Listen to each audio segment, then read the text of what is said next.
بسم اللہ الرحمن الرحیم۔ السلام علیکم ورحمۃ اللہ وبرکاتہ۔ ناظرین، مشہور ٹی وی اینکر بلال کتب نے بتایا کہ وہ دبئی میں ایک لیکچر کے دوران ایک ایسے شخص سے ملے جس کی داڑھی مکمل، جس کے چہرے پر بڑی رونق ہوا، سر پر ٹوپی رکھی اور کرتا شلوار پہنی ہوئی، اور وہ ایسے لگ رہے تھے جیسے کوئی عالم دین ہو۔ ان سے ملاقات ہوئی۔ جب ان سے گفتگو کی تو مجھے پتہ چلا کہ وہ عربی پر مکمل دسترس رکھتے تھے، اردو سے بخوبی واقف تھے، ان کو فارسی بھی آتی تھی، اسی طرح وہ پنجابی بھی اچھی طرح سے بول اور سمجھ سکتے تھے۔ یہ ساری خوبیوں والے اس شخص سے مل کر میں بہت متاثر ہوا۔ دبئی میں اذان کا جب وقت ہوتا ہے تو اذان موبائل پر دی جاتی ہے۔ ناظرین، مسلسل 2 نمازوں میں ایسا ہوا کہ بلال کتب بتا رہے تھے کہ جب میں نماز پڑھنے گیا تو میں نے دیکھا کہ وہ شخص نماز پڑھنے نہیں جاتا۔ جب 2 نمازوں کے بعد مجھے بہت تعجب ہوا، حالانکہ میرے دل میں یہ بات چل رہی تھی کہ ان کو تو ہماری امامت کروانی چاہیے کہ جس قدر ان کے چہرے پر رونق اور جس قدر خوبصورت ان کی داڑھی ہے تو یہ تو ہمارے امام ہوں۔ لیکن جب مجھے ایک ساتھی سے پوچھنے پر یہ پتہ چلا کہ یہ تو مسلمان ہی نہیں ہیں تو میں بڑا متعجب ہوا۔ اس نے اس بات کا اقرار کیا اور بتایا کہ میں 18 سال پاکستان کے شہر ڈیرہ غازی خان میں امامت کروا کر آیا ہوں، تو جو حلیہ میں نے ادھر اپنایا ہوا تھا آج بھی میں اسی حلیے میں ہوں۔ میں بہت حیران ہوا اور میں نے پوچھا کہ اگر آپ وہاں پر امام مسجد رہے ہیں تو آپ تو مسلمان ہی نہیں، تو آپ نے امامت کیسے کروائی؟ تو بلال کتب بتا رہے تھے کہ اس یہودی نے مجھے جواب دیا کہ یہ مجھے ایک مشن ملا ہوا تھا، میں نے 18 سال وہاں پر امامت کروائی، اور جب میری جاب مکمل ہو گئی تو ریٹائرمنٹ کے بعد میں یہاں دبئی آ کر سیٹل ہو گیا ہوں۔ اسی طرح کے ایک اور واقعہ بلال کتب ذکر کر رہے تھے کہ ڈاکٹر اسرار احمد مرحوم رحمۃ اللہ علیہ جب زندہ تھے تو ان کے گھٹنوں کا آپریشن ہوا، اور ان دنوں وہ لندن میں تھے۔ جب وہاں پر ان کا آپریشن ہوا تو آپریشن کے بعد رمضان المبارک کا بابرکت مہینہ قریب تھا، تو ڈاکٹر صاحب کی یہ خواہش تھی کہ رمضان المبارک کے مہینے کو اسی ملک میں یعنی برطانیہ ہی میں گزارا جائے۔ تو ہم ایک ایسی مسجد کی تلاش میں نکلے کہ جہاں پر ہم رمضان کے پورے مہینے میں عبادات کر سکیں۔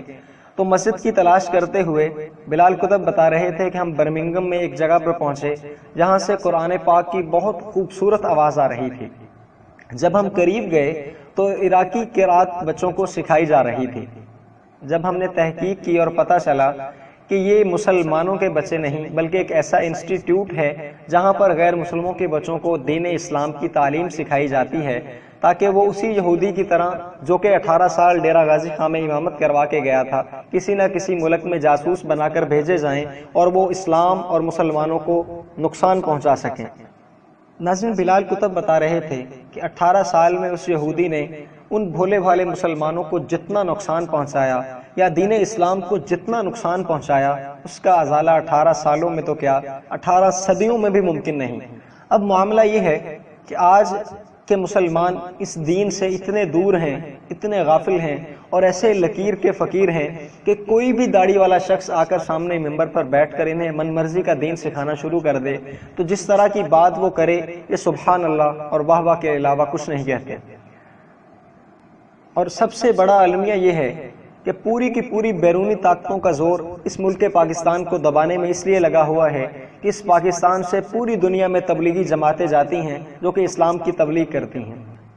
ناظرین، آج ضرورت اس امر کی ہے کہ ہم اپنے دین اسلام کو صحیح طرح سے سمجھیں اور اس پر صحیح طرح سے عمل کریں تاکہ کوئی بھی شخص جو بیرونی کسی بھی سازش کے تحت ہمارے ملک میں یا ہمارے علاقے میں یا ہماری مسجد میں آ کر ہمیں گمراہ کرنے کی کوشش کرے تو ہم اسے آسانی سے بے نقاب کر سکیں۔ آج ہمارا تو اپنا قصہ یہ ہے کہ ہم چھوٹے موٹے معاملات میں الجھ کر دین کی اصل چیزوں سے بہت دور ہیں۔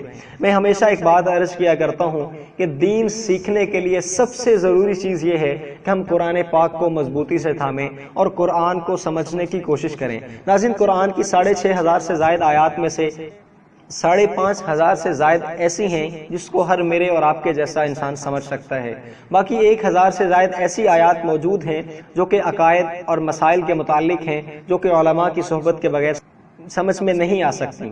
اس لیے آج کم از کم جو چیزیں ہمیں سمجھ میں آنے والی ہیں ہم ان کو تو ضرور سمجھیں اور نہ کہ بار بار علماء پر انگلی اٹھائیں اور علماء پر تنقید کرنے کو ہی اپنا شیوا سمجھیں کہ یہ ہمیں صحیح دین نہیں بتاتے۔ تو اگر کوئی آپ کو صحیح دین نہیں بتاتا تو آپ کا فرض بنتا ہے کہ آپ دین کی تعلیم کو خود حاصل کرنا شروع کر دیں۔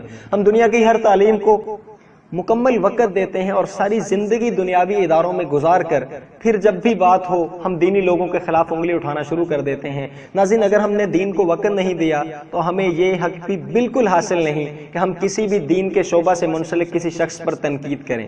اللہ رب العزت ہمیں بات سمجھ کر عمل کی توفیق عطا فرمائے۔ آج کے لیے اتنا ہی، اپنا بہت سارا خیال رکھیے گا۔ السلام علیکم ورحمۃ اللہ وبرکاتہ۔